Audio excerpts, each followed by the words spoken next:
Dünən mağazada çox gözəl bir xurmanın 5 manat 80 qəpiyə olduğunu görən kimi bir miqdar çəkdirdim. Ev üçün digər ərzaqları da alıb kassaya yaxınlaşanda bir acı şok yaşadım. Sən demə xurmanın kilosu 5 manat 80 qəpik yox 58 manat imiş. Əslində qaytara da bilərdim, amma qaytarmadım çünki xurmaya doğrudan da gözüm düşmüşdü, çox gözəl görsənirdi. Əminəm ki, bu cür hadisələr bir çoxlarınızın başına gəlib, qiyməti başqa görüb, daha sonra isə kassada başqa bir fərqli rəqəm görəndə bir acı şok yaşamısınız. Hər nəysə, düşündüm ki, bahalı xurmaya bahalı desert yaraşar. Xurmaların bir hissəsini bıçaqla ehmalca açıb çərdəyini çıxartdım. Daha sonra içərisinə bol-bol fıstıq əzməsi yerləşdirdim. Bir miqdarına qovrulmuş fındıq, digərini isə doğradığım qozdan yapışdırdım.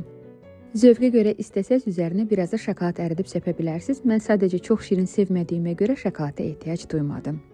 Hətta yer fıstığı ilə də çox ləzzətli alınır. Beləliklə, bahalı xurmadan bahalı desertimiz hazırdır. Bircə qalır pürrəngi bir çay dəmləyib nuş etmək. Həqiqətən də çox ləzzətli alındı. Mütləq siz də hazırlayın. İndi sizdən xahişim, gəlin rəylərdə başınıza gələn bu cür hadisələrdən yazın ki, mən də oxuyub təsəlli tapım. Əminəm ki, bu videodan sonra artıq xanımlarımız marketdə daha diqqətli olacaq. Bu qədər. Özünüzə yaxşı baxın. Allah amanında.